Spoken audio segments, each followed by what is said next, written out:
전 학자가 나옵니다. 후쿠야마가 90년대 트러스트 저서를 토대로 신뢰를 기반으로 한 공동체는 더 이상의 법적 규제가 필요 없다 해서 신뢰를 강조한 인물 후쿠야마고, 이 신뢰성은 우리가 앞에서 학습한 신국정 관리론 배워서 안 배웠어요. 배웠죠. 그 뉴 거버넌스에서 강조가 된 새로운 행정 이념이다라고 생각하시면 됩니다. 자, 다음 페이지 가외성. 자, 이게 출제 원점이 굉장히 크다고 말씀드렸는데, 자, 가외성을 여러분들 여유분, 여벌성이라고도 얘기하고, 거기 세 번째 중복성이다, 초가분, 뭐 중첩성, 똑같은 잠재력, 동등 잠재력, 등전이는 보조 전동 장치예요. 보조. 모든 병원마다 위급한 상황을 대비할 목적으로 등전이라고 하는 보조 전동 장치를 설치해두고 있죠. 이거는 가외성이에요. 그래서 환경은 굉장히 불확실한 환경 아니야. 그럼 예측하지 못한 돌발적인 상황이 발생할 텐데 이에 대비함으로써 행정의 안정성이나 적응성도 확보할 수 있어 없어? 있죠. 여러분, 우리가 법원에서 재판을 3번씩 하는 이유, 이것도 가외성이야. 왜? 재판 결과의 정확성 확보죠.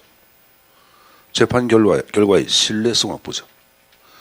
여러분, 여유분이 있으면 그거 뭐 할까? 새로운 걸 또 만들어가 안 만들어가? 이게 창조성이에요. 그래서 거기 안정성, 적응성, 정확성, 신뢰성, 창조성을 확보하기 위해 여분의 것이 필요하다. 그것을 가외성이라고 얘기하는 거예요. 그래서 뭐 개념은 그렇게 좀 정리해서 가져가시고, 자, 그럼 가외성이 어떨 경우에 정당화되는지, 그 정당화의 근거가 3가지 형태가 쭉 나오고 있습니다. 자, 먼저 불확실성의 시대에서 정당화된다 안 된다? 정당화되겠고, 협상의 사회. 협상할 때는 협상하는 하나만 갖고 들어가 2개, 3개야.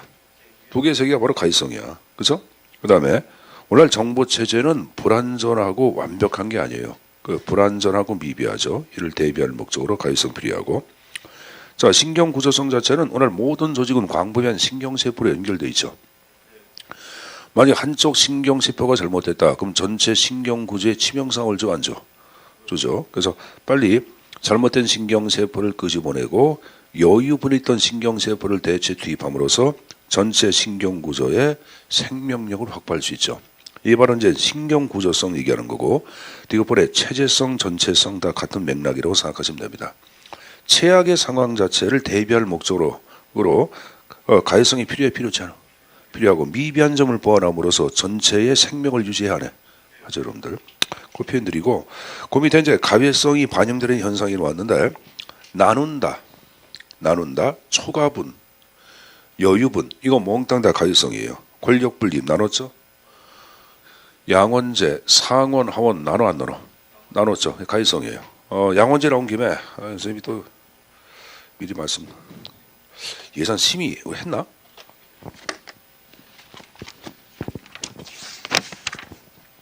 느낌이 나올 것 같아가지고. 예산 심의를 아직 안 했나? 52야? 그때 하면 되겠구나. 미리 좀 잠깐 봐. 52. 그거 딱 얘기 안 할지도 몰라. 이게 생각날 때 얘기해줘야지. 52페이지 잠깐 펴보자. 52.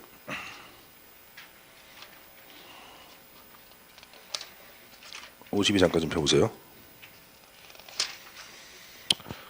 거기 여러분들 그 48페이지에 그 중간에 그 단원제, 양원제, 신속함, 신중함, 양원제 나와서 안 나왔어? 나왔죠. 그러다가 저 보자. 미국 상원, 하원 동등 권한. 상원과 하원 자체가 동등한 권한을 갖고 있는 미국이야. 그리고 슬롯이 영국 하원 선의권, 하원이 먼저 의결해. 플러스 상원 30일 지연권만 가짐. 상원에서는 여러분들, 하원에서 여러분들 의결한 내용을 수정할 수가 없어요. 그냥 30일 자체를 의결권을 지연할 수 있는 거라만 갖고 있다 이게야. 알았습니까? 자, 그 다음에 1번. 1번은 중의원이 있고 참의원이 있죠. 중의원이 하원이야. 참의원이 상원이야. 알았어요? 마찬가지로 1번도 중의원 선의권이야. 중의원 선의권.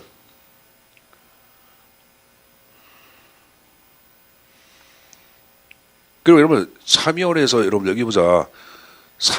하원에서 의결한 내용을 30일 이내에 의결해야 되는데 의결하지 않으면은 아까 얘기한 그 하원에서 의결한 내용이 그대로 의결로 확정이 됩니다. 그럼 이 말은 1번도 어디가 강력한 가능 갖고 있는 거야?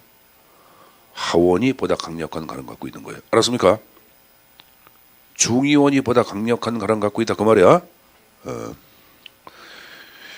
이런 게 지문으로 나올 느낌이 자꾸만 들어오니까 좀 적어놓으라는 얘기야. 미리 얘기했다. 선생님이 지금 갑자기 생각나는 게 얘기하는 거예요. 다시 원위치. 자, 원위치 330페이지. 자, 지금 얘기한 게 제가 가해성 반영되는 현상을 얘기다 딴 얘기 있는데 하여간에 권력분립 양원제 얘기했고 3심제 들어가죠. 막료는 여러분들 비서관, 보좌관 이게 막료 아니야. 기관장을 측면에서 보좌하는 지금 얘기한 가해성이고 합의제, 보조 브레이크.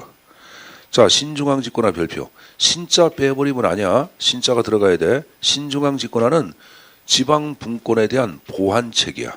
뭐에 대한? 지방 분권에 대한 보완. 지방 분권이 할 수 없는 일을 보완하기 위한 새로운 형태의 집권을 얘기하거든. 연방제위원회 몽땅 다 지금 얘기한 가해성이 반영된 현상을 얘기합니다. 자, 가해성 자체는 여러분들 비용 효과 문제란 말은 가해성은 투입할 때부터 많은 비용이 들어가 안 들어가? 들어가죠. 그래서 최소의 비용으로 최대의 효과를 가져오는 비용 효과 충돌 관계가 있고 기능 중복도 야기돼 안 돼. 되고 감축 관리의 조화 문제를 하는데 자, 여기 보세요. 한번 보세요. 자, 가해성 자체를 얘기할 때는 중복성이라도 가해성인데 이걸 디플리케이션이란 말을 써. 이걸 번역할 때는 반복성이라고도 번역을 해. 그리고 중첩성이라는 게 있어요. 중첩성. 이건 오버래핑이야. 이거는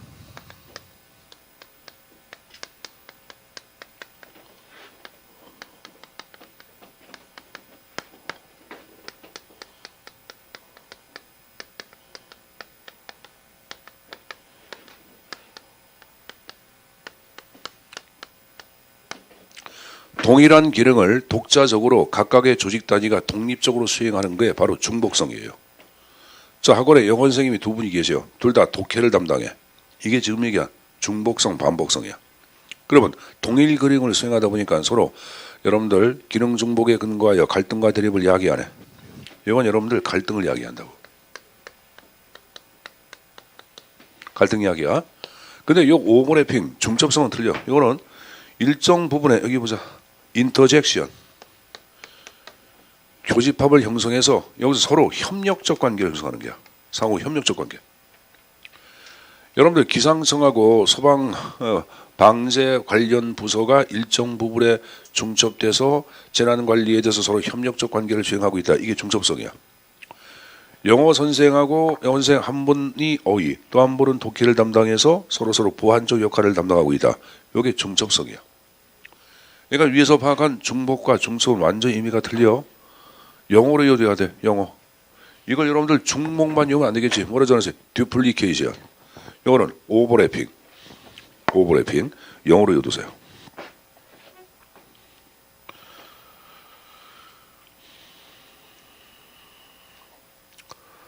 자, 그 이제 오버래핑하고 제가 듀플리케이션 두 가지는 되겠다.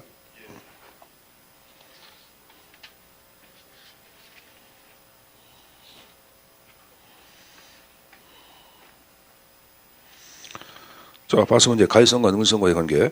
양자의 관계를 얘기할 때는 서로 상관관계에 있다는 말을 써 안 써? 씁니다. 왜? 능률은 최소의 투입으로 산출의 극대 아니야. 그러니까 그렇지만 환경이 안정될 경우에 보통 능률, 환경이 불확실할 경우에는 가해성을 강조하겠죠. 그래서 공공 목적을 위해서는 이렇게 양자를 상호 보완 관계로도 활용할 수가 있어 없어. 그래서 뒷부분에 절대적 대립 관계란 말을 안 쓴다고 표현이에요. 됐습니까? 자, 네, 생산성은 여러분들 두 가지 결합해서 뭐하고 뭐 능률과 효과를 결합한 게 생산성, 그걸 효율성이라고 표현하기도 합니다. 그다음에 민주와 능률을 현대 행정의 양대 이념이라 그러는데 민주를 보통 목적 가치로 파악하고 옆에 있는 수단을 능률을 수단적 가치로 파악을 합니다. 그래서 양리정리란 말을 쓰는데 양자의 관계는 상호 보완 관계, 상반 관계, 대립 관계 있어요. 그러나 상호 독립 관계란 말은 안 써. 뭘 안 쓴다? 독립 관계란 말은 안 쓴다. 자, 그리고 이제 그 11번에 본질적 가치하고 수단적 가치란 말이 나왔는데, 자, 7번을 잠깐 좀 보세요. 이거 뭐 지울게.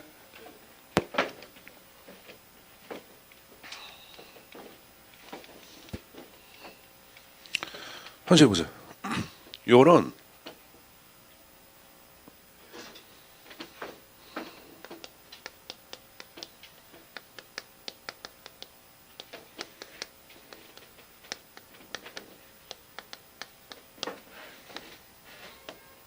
자, 여러분 물어보자. 투입분의 산출을 뭐라 그래? 능률성, 목표분의 실적, 효과성. 이걸 양자가 결합한 게 뭐야? 효율성, 생산성이야. 그리고 물어보자. 목표에 대한 수단의 적합성. 예, 요 목표에 대한 수단의 적합성을 합리성이라 그래. 그럼 업무 절차 가운데 법적인 절차를 준수하는 거. 이게 바로 뭐야? 합법성이야. 알았어요? 그리고 이걸 다 뭐라 하느냐? 이쪽 거를 수단 가치라고 해요. 무슨 가치? 수단 가치. 그리고 이제 민주성 자체는 이쪽으로 빼. 신뢰성, 투명성, 안정성. 일단 일로 빼. 알았냐? 그리고 이쪽에 여러분들 본질적 가치를 대표하는 게 뭐가 있냐면은 공익이라는 게 꼭 들어가. 그리고 평등 들어갑니다. 자유와 평등이라 그러죠. 평등을 영어로 뭐라 그래? 이코티. 그럼 뭐야? 형평. 형평은 롤스의 정의론과 같은 것 같아. 같죠? 이런 게 다 본질적 가치야. 요 민주성은 뭐로 했어요? 수단의 가치로 뺐어 안 뺐어? 뺐지. 근데 여러분들 본질과 수단으로 볼 때는 이것을 민주를 수단으로 파악을 해. 현실이 별로 안 좋아하는데, 근데 목적과 수단적 가치로 구분할 때는 목적 가치를 또 빼. 그래서 왜 그래요? 나한테 물어보지 마. 이건 여러분들 국내 학자들 자체가 뭐 원로 교수님들 최근 100% 몽땅 다 목적 가치, 수단 가치에서 민주를 목적 가치로 빼고 있는데, 최근 여러분들 나와 있는 책 가운데 이종수 교수를 제외한 한 50대 60대의 소장 과학자들이 있어요. 이 양반들 책을 보면은 에코프란 사람이 얘기한 견해에 따라서 민주성을 본질과 수단으로 나누고 수단적 가치에 대입시켜 놓고 있어요. 그러니까 시험 문제 나올 때 그냥 객관식이니까 본질과 수단으로 물어볼 때는 민주를 뭐에다 집어넣고 수단으로 집어넣고 문제를 풀면 되고, 목적과 수단으로 볼 때는 목적에 집어넣고 문제를 풀어주세요. 그렇게 하면 돼요, 여러분들. 객관식에서는 우리가 어쩔 수 없이 좀 그냥 할 수밖에 없는 몇 가지가 있습니다. 그건 그 가운데 하나니까 정리해서 가지고 가시고, 거기 여러분들 그 본질적 가치라는 거 봐. 형평, 공익, 정의, 자유, 복지도 본질적 가치 평등 집어넣고, 수단적 가치에 여러분들 민주, 가해성 다 들어가서 안 들어갔어? 들어갔죠, 여러분들. 그래서 그 정도 숙제해서 가지고 가시고, 저쪽에 문제 1번 나온 거 보자. 자, 행정의 가치 중 본질적 가치와 거리가 이렇게 나왔는데, 이 사회복지직 문제는 저기 들어보자. 이게 여러분들 이 문제 오류가 너무 많어. 나눠가지고 공무원 저널지라고는 신문이 있어요. 그 신문에 또 이제 12월 6일자 해가지고 사회복지직에서 가장 난항이 많고 가장 오류가 많았던 여러분 사회복지직 문제에 관한 것을 쭉 신문 기자가 비판한 게 나오고 있는데, 그래 사회복지직 자체는 문제 오류가 많습니다. 많은데 이건 행정만 얘기하는 게 아니다. 다른 과목들도 마찬가지다. 자, 문제 1번에 정치인 자유, 2번에 가치의 평등한 배분, 3번에 민주, 4번에 형평. 그럼 1번에 자유, 2번에 평등, 3번에 형평. 정답 몇 번? 3번으로 봐야 되겠지. 그렇게 문제를 풀 수밖에 없어요. 3번이고. 자, 그리고 여러분들 여러분들 이게 보자. 현생 보자. 행정학은 사회과학이야, 자연과학이야? 사회과학. 그래서 항상 절대적으로 필연적으로 이러한 말은 가급적 안 써. 그런 말이 들어가면 보통 틀린 지문이야. 예를 들어서 2번에 여러분들 3번 항상 조화관계 이런 말 안 써. 그 정답 3번일 거야. 3번에 거기 여러분들 3번에 3번 봐봐. 항상 조화관계. 그러면 올바른 지문이야, 잘못된 지문이야? 잘못된 지문이죠. 근데 문제는 이제 가장 타당한 거야. 1번도 항상 들어갔으니까 잘못된 거고. 그러니까 여러분들 이게 이렇게 더 물어주는 문제가 있어요. 아, 사회과학에서 쓰는 용어 가운데 항상 필연적, 절대적 이런 말은 쓴다 안 쓴다? 안 쓴다. 그러한 지문 들어가면 보통 틀린 지문이다라고 생각하시면 되는 거예요. 알았냐? 자, 그리고 중립성은 공무원 개인의 사회적 욕구의 포기 아무런 관계가 없죠. 정치인 중립을 얘기하는 거 아니야. 알았습니까? 그 다음에 가해성은 최악의 상황 몇 번? 4번이죠. 4번. 여러분들 거기 5번에 절차로서의 민주주의는 사회 정의를 보장한다 이렇게 나왔는데 거기 밑에서 두 번째 줄. 자, 우리가 민주를 결과적으로 볼 때는 형평성과 부합하는 면이 있으나 절차적 기준으로 볼 때 기공평 합법적 절차만을 중심으로 궁극적으로 오히려 형평이나 여러분들 정의를 침해할 위험성이 있고 않고 약자를 위한 어떤 역할은 더 경시할 위험성이 있다고 보는 거예요, 여러분들. 그래서 그렇게 좀 정리해서 가지고 5번은 그래서 X가 되는 거예요. 알았습니까? 5번의 별표에도 5번 지문 꼭 가져가세요. 내가 출제위원이라고 하면 한 번 정도 지문을 활용하고 싶어. 알았냐? 그 밑에 해설을 보고 다시 한번 정리해서 가져가시고 그 다음 페이지 보자. 자, 문제 5번 나온 거 봐. 행정 서비스 성과를 측정하는 개념과 그에 대한 설명이 바르게 연결되지 않은 것은 1번 능률 투입을 해서 한 줄. 이번에 목표 달성도는 뭐예요? 효과성이죠. 정답 2번이네. 3번 4번 나왔고. 자, 바로 출제 순위 32 정부 간 관계 파트에 관한 내용을 정리하겠습니다. 이건 중앙정부 지방정부 간의 관계에 관한 내용인데, 자, 먼저 여러분들 중앙과 지방 간의 사무 배분의 원칙이 안 나와? 나오는데 일단은 지방자치법에서는 사무 배분의 원칙이 세 가지 형태가 쭉 나와요. 비경합, 사무가 경합되지 않도록, 중앙과 지방 간에 또 광역과 기초간의 사무가 경합되지 않도록, 중복되지 않도록 배분돼야 한다고 보는 거예요. 알았습니까? 비경합. 그리고 시민의 접근과 통제가 가장 용이한 것은 기초단체죠.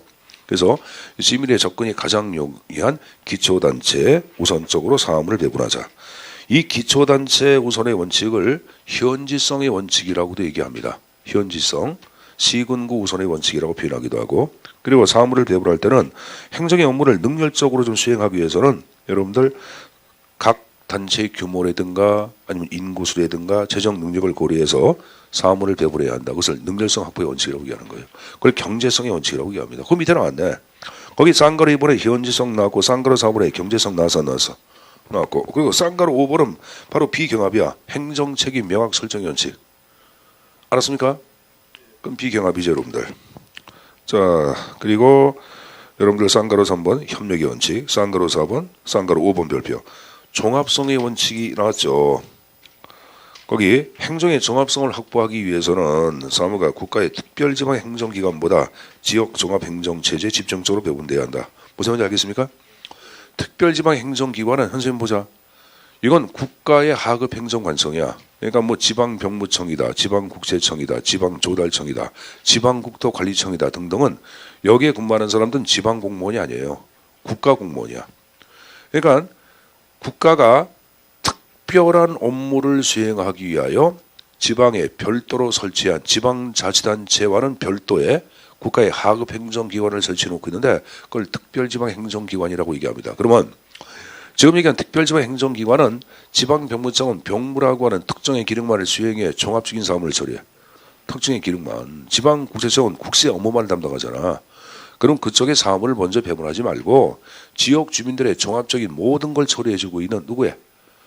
지금 얘기한 지방자치단체의 사업을 우선적으로 배분해야 한다고 보는 게 아니라 그러니까 여러분들이 질문하는 현생이 그러면 왜 거기 왜 시군구가 안 나왔고 특별시, 광역시, 도가 나왔습니까? 그거는 여기 보자.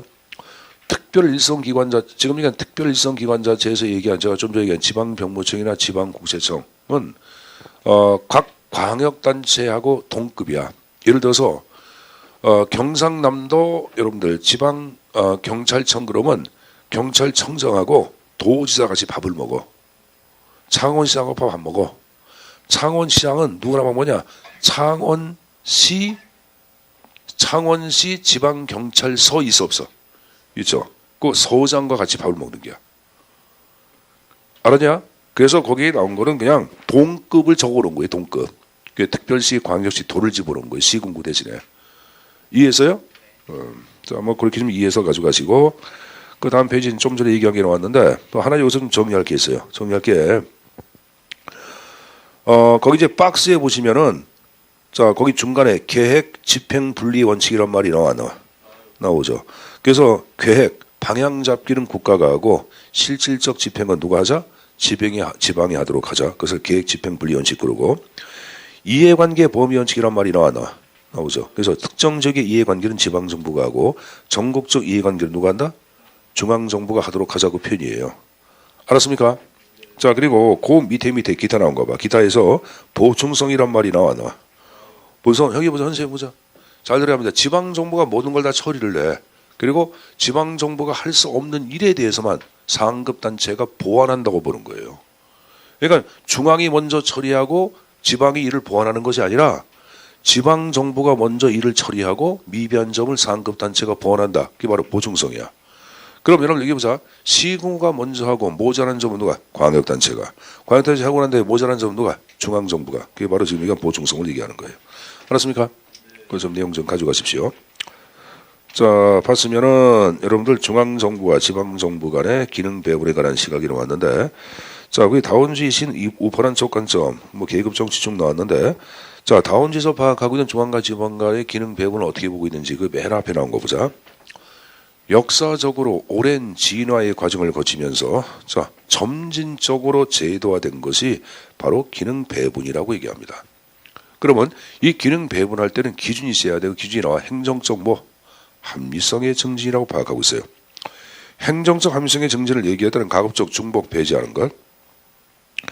그리고 행정 서비스 수준을 과연 누가 통제하는 것이 보다 더 능률적이냐, 지방이 통제하는 것이 보다 더 바람직하냐, 중앙이 통제하는 것이 바람직하냐. 이게 바로 통제 가능성을 얘기하고, 그다음에 규모의 경제가 있는 경우에는 누가? 중앙이 하면 되겠지. 그죠? 시민 참여를 촉진하기 위해서 누가 하는 게 좋아? 지방이 하면 되겠죠. 이런 게 행정적 합리성의 증진을 얘기해. 그래서 결론적으로 밑줄 순수 공공재, 치안, 국방, 외교 이거하고 외부 효과가 큰 제한은 누가 담당해? 중앙이 관장하고, 반면에 지역 공공재, 도로 만들고 공원 만들고 이런 것들 외부 효과가 작은 제한은 누가? 지방이 하자고 파악한 게 다원주의 관점이야. 여태 얘기한 것은 다원주의야. 그럼 그 밑에 이제 신우파론적 관점, 이것을 신다원론적 관점, 공공선택론적 관점 다 좋아요, 여러분들. 자, 제가 이거를 공공선택, 신다원론 다 같은 말입니다. 그 신다원론을 대표하는 피터슨이라는 사람이 있어요. 피터슨. 이 사람이 얘기한 건데, 공공선택론적 관점에도 같은 맥락입니다. 그래서 우측에 보시면은 정책을 크게 세 가지 형태의 정책으로 나눠. 거기 재배분 정책, 개발 정책, 배당 정책. 그래서 재배분은 이걸 이전 정책이라고 그러죠. 한쪽에서 여러분들 재산 권리 뺏어가 다른 집단으로 넘기는 것들. 이게 누가 하냐? 중앙정부가 관장하자고 얘기합니다. 누가? 중앙정부가. 근데 개발 정책을 얘기할 때는 지역 경쟁 촉진을 위한 각종 정책이 개발 정책이야. 근데 이제 이 개발 정책은 여기 보자. 편익이 내부화되는 경우가 있고 편익이 외부화. 그러니까 도로를 만들어가지고 이게 여러분들 내부, 그 지역 내부에만 이런 편의를 가지는 경우가 있고, 경우에 따라서 여러분들 국가 전체에 이바지하는 경우도 있어 없어? 있죠. 그래서 국가 전체에 이바지할 경우에는 중앙정부가 관장하고, 편익이 내부가 될 경우에는 바로 뭐다? 지방정부가 하자고 파악한 거예요. 개발정책에서는. 거기서 개발정책 보시면은, 동그라미 2번 봐봐. 네 번째 줄 따라서 끝에 보자. 얼마로 내부화할 수 있는지 여부에 따라 중앙과 지방 간의 상이한 기능 배분이 이루어진다. 그래서 그 밑에 내용이 지금 얘기한 게 쭉 나왔어 안 나왔어? 나왔죠, 여러분들. 알았냐? 자, 그 다음에 배당 정책을 얘기할 때는 모든 지역 주민들한테 편익을 제공하는 게 바로 배당 정책이고, 보통 일반 재정, 일반 예산에서 보통 여러분들 충당되는 게 배당 정책이야. 이 배당 정책 자체를 대표하는 것이 뭐가 있냐면은 집사 활동입니다. 무슨 활동? 집사는 여러분 여기 보자. 우리가 그 쉽게 가정부 총책임자가 바로 뭐야? 집사 아니야. 하우스키퍼의 그 대갈통 이 집사 아니야. 그러면 지금 얘기한 하우스키퍼 이분들은 하는 게 뭐래? 뭐 쓰레기 수거도 하고 여러분들 청소도 하고 뭐 소방 불 꺼졌는지 다 확인을 해야 안 해? 하죠. 이런 것들은 누가 한다? 지방이 하자고 파악한 거예요. 그래서 거기 상단 박스에 집사활동, 소방, 치안, 쓰레기 수거 이렇게 나와. 배당 정책을 얘기한 거거든. 그러니까 이건 여러분들 그 각각의 정책에 따라서 정부가 다 틀려 안 틀려? 틀리죠. 그 내용 좀 가져가시고, 계급 정치론 자체는 특별한 연구가 없어요. 특별한 제시한 게 없어요. 그러니까 내용 보지 마세요. 계급 정치는. 그 다음 페이지 보자. 자, 그다음에 엘리트론적 관점이라는 게 나오죠. 이것을 이원 국가론적 관점이라고 얘기합니다. 뭐라 한다? 이원 국가론적 관점이라 그러는데 거기 박스 보세요. 박스. 국가의 기능을 세 가지 형태로 나눠 합의, 생산, 그리고 정당성 세 가지가 나오는데 거기 여러분들 거기 사회 비용 자체가 수반되는 것은 중앙정부 밑줄. 사회 비용 중앙정부, 사회 투자도 중앙정부야. 그 사회 소비가 뭐냐면 화살펴놓고 이게 재배분 정책이야. 뭐다? 재배분. 근데 재배분은 엘리트론적 관점에서는 지방정부가 하자고 파악해. 누가 한다? 지방정부. 그러니까 우리가 좀 전에 얘기한 여러분들 뭐하고 신우파란 쪽 관점과는 좀 틀려 안 틀려? 틀리죠. 알았습니까? 사회 비용은 치안 일반 순수 공공재야. 순수 공공재 할 때 돈 들어가 안 들어가? 들어가죠. 치안이든가 국방 이런 것들. 사회 투자를 얘기할 때는 뭔지 알죠? 사회 간접 자본 건설 이런 것들은 누가 한다? 중앙이 하고 맨 끝에 사회 소비 재배분 정책이야. 그건 누가 한다?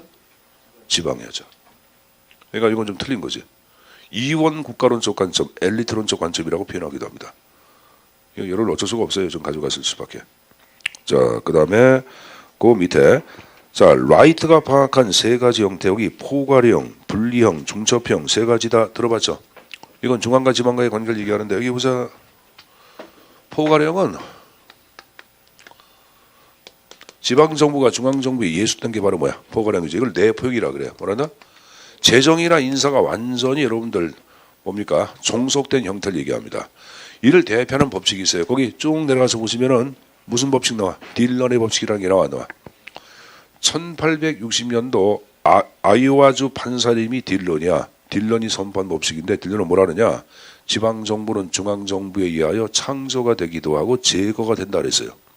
그럼 지방정부가 중앙정부에서 창조가 되고 제거가 되는 거니까 지방정부는 중앙정부에 완전히 예속이 된 게 안 된 게? 된 거지. 그래서 거기 포괄형 맨 밑에 딜런의 법칙. 됐습니까? 분력은 이거야 여러분들. 완전히 분리가 된 거야. 중앙정부, 지방정부 자체의 인사재정이 완전히 분리가 돼서 독립적으로 수행하는 걸 얘기합니다. 이를 대표하는 게 맨 밑에 쿨리의 법칙이라는 게 나오죠. 1870년도 미시간주 판사님이 쿨리는 이런 얘기하죠. 지방정부 갖고 있는 자치권은 국가로부터 받은 것이 아니라 하늘이 내려준 천부적 자연적 권한이라고 얘기해. 그 누구도 침해할 수 없다고 얘기한다고. 그래서 이 분량을 대표하는 것은 쿨리의 법칙이라고 얘기하고, 자 중첩형은 일정 부분에 중첩돼서 이게 보자. 이게 중첩돼서 서로 협력적 관계를 형성하는 게 중첩형이야. 그 가장 바람직한 것을 뭐로 파악했다? 중첩형으로 파악한 게 누구다? 라이트입니다.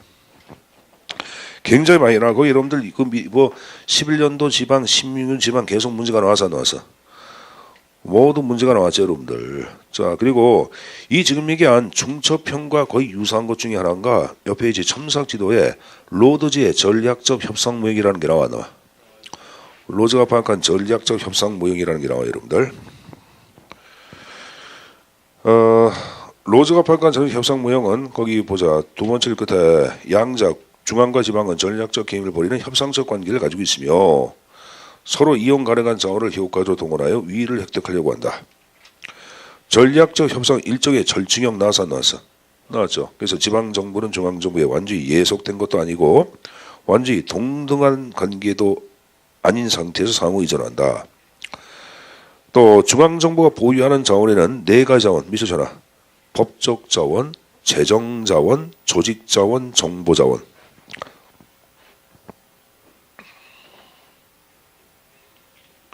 이건 누가 갖고 있다?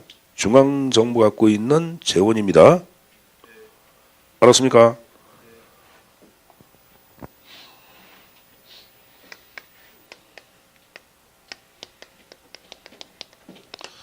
법조로에 있는 김재정 적어놔. 법조로에 있는 김재정. 법조로에 있는 김재정. 외워야 돼. 법조로에 있는 김재정. 선생님이 사는 동네 이름이 법조로야. 법조로. 법원이 있어서 법조로 그러는데, 자, 법조로에 있는 뭐라 했어요? 김재정. 법적 자원 나왔잖아요, 여러분들. 그 다음에 조직 자원 나왔죠. 그 다음에 재정 자원, 그리고 정보 자원 네 가지가 나오는데, 하나 이야기할게요. 이 네 가지 가운데, 거기 법적 자원과 하고 여러분들 재정 자원 있죠? 이건 중앙정부가 보다 많이 갖고 있어요. 당연한 거 아닙니까? 법은 중앙정부가 만들겠고 재정도 중앙이 보다 많이 가져 안 가져? 갖고 있는 거예요. 근데 상대적으로 정보나 조직은 그 지방이 보다 많이 갖고 있다. 지역적인 정보는 여러분들 지역이 잘 많이 가져 안 가져? 갖고 있다. 그 지역에 수많은 여러분들 각종 사회 집단들이 있어 없어? 있어. 그래서 조직 자원하고 정보 자원은 지방 정부가 위를 점유한다라고 파악하고 있어요. 알았습니까? 그 여러분들 제가 법조로에 김대정해서 4가지의 지원 이어두시고 중앙 정부는 특히 뭐하고 뭐 법적 지원하고 또 하나 재정적 지원 자원이 보다 많다. 이어두시고 거기 여러분들 밑에 다원지 엘리트 신우파론 자 이거 보자. 신다원론 신우파론적 관점을 공공선택 이론이라고 배워서 하면서 자 그럼 공공선택 이론에서는 인간 자체를 경제적 합리적 인간으로 가정을 해야 해 하고 개체주의 방법론 배워서 하면서 배웠죠. 그래서 그 내용이 밑에 그대로 나온 거야. 알았냐? 그래서 뭐 그 정도까지 내용 정리해서 가져가시고 그 다음 페이지 자 문제 1번을 또 정리해보자. 라이트의 정부 간 관계 자 분리형 중앙지방 독립적 관계 내포형 지방정부 중앙제의 완전히 예속 중첩형 1번 2번 3번은 맞고 4번은 있어요 없어요? 4번은 없죠 여러분들. 자 문제 2번 나온 거 보자. 로드즈가 파악한 전략적 협상 모형에서 지방정부는 중앙정부에 완전히 예속된 것도 아니고 맞죠 여러분들? 로드즈 아까 제가 여러분들 법적 지원과 재정적 지원은 지방정부야 중앙정부야? 중앙정부. 니은번 잘못했죠? 뒤번에 라이트가 얘기한 거 포괄 분리 중첩 그 여러분들 디귿번 맞나요 여러분들? 그죠? 1번 포괄형은 정부 권위가 독립적인데 반해 분리형은 계층제. 계층제가 뭐야? 포괄형이 되는 거고 분리형이 독립적이지. 그러니까 여러분들 1번 잘못했죠. 그래서 기업 디귿 몇 번? 3번 정답이네. 자 우측에 3번 공공선택론적 관점 이게 바로 뭐예요 여러분들? 신다원론적 관점을 얘기하는 게야. 자 재배분 정책은 누가 한다 그랬어요? 중앙이 한다 지방이 한다? 아이 그건 아까 이원 국가론이고 중앙이 한다 그랬잖아. 괜히 이원 국가론 얘기했나 보다. 이원 국가론 제가 사회적 소비가 재배분 정책에서 혼동하면 안 돼. 그건 별기로보라 했잖아. 기억나요? 여러분들 3번 그 문제 어려운 거 아니야? 좀 풀어봐. 우리 앞에서 그대로 지문 나온 거예요 여러분들. 그러니까 답은 1번이 정답이에요 여러분들. 1번 정답입니다. 그다음 문제 4번 나온 거 보세요. 자 중앙정부와 지방정부 간의 기능배분 책임 명확 비경합 현지성 기초단체 우선 종합성의 원칙은 특별지방 행정기관이야 지역 종합행정체제. 지역 행정종합체제 정답 3번이고 자 옳은 거 신다운론 기업이나 개발 관계자의 우월적 지위를 주민이나 지방정부가 용인하지 않는다. 자 여러분들 거기 들어보자. 현실보자. 신다원론 자체를 얘기할 때는 우리 공부하신 분들은 신엘리트 이론을 부분적으로 수용했다 안 했다? 수용했다. 기억나요? 우리 배워서 분명히 그 기업의 특권을 인정할 수밖에 없다고 계산했어요. 그 이유를 설명하고 있다 그랬어요. 그러면 지금 얘기한 거 기업이나 개발 관계자들의 우월적 지위를 인정을 한 게 신다원론이지. 그러니까 일본은 무조건 잘못했지. 알았냐? 이번에 엘리트론은 엘리트 계층 내에 나온 거 보자 여러분들. 다툼이 분열과 최소화되기 때문에 내부 조정과 사회화의 과정은 의미를 지니기 어렵다. 아니죠. 엘리트 계층 자체의 사고방식은 동질적이다라고 파악한 게 고전적 엘리트론이야. 그럼 동질적인 사고라는 것은 사회화가 된 게 안 된 게야? 된 거지. 그러니까 여러분들 사회화 과정 자체를 굉장히 중히 여기고 있는 것이 엘리트론이에요 여러분들. 알았습니까? 그 다음에 3번에 성장기구 이론. 성장기구 이론 성장연합과 반성장 도시 개발을 추구하는 게 성장연합이야. 근데 여러분 누가 이기냐? 성장연합이 이긴다고 파악하는 게 성장기구론이에요. 알았습니까? 누가 이긴다? 성장기구. 그 성장기구 자체를 얘기할 때는 이제 그 밑에 어디 나올 텐데 동그라미 2번 나온 거 봐. 밑에서 세 번째 줄 중간에 기업가, 금융업자, 개발 전문가를 참여시켜 누가? 지역 지주들이 성장연합을 구성한다란다? 해서 이들 정부를 움직여서 도시 성장에 기여한다고 파악하는 거예요. 이게 지금 성장기구론이에요 여러분들. 이 성장기구론은 레짐 이론에 기반이 되는데 레짐 이론 자체는 여기 보자. 정부와 도시 정부와 비정부 기구의 연합을 얘기해. 그 연합 이게 이제 성장 이 레짐 이론이에요. 그러니까 거기 보시면 지방 정부와 지방의 민간 부분의 주요 업체가 연합하여 권력 기반을 형성하는 게 레짐 이론이야.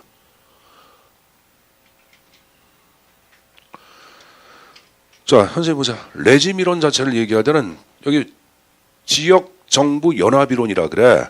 그러니까 우리가 방학한 여러분들 지역 정부 자체의 실질적인 레짐 권력 기반 자체를 얘기할 때는 지방 정부만이 갖고 있는 것이 아니라 지방 정부가 지역 안에 많은 민간 단체들이 있어. 이들과 연합해서 여러분들 어떤 레짐을 형성한다고 파악하는 거야.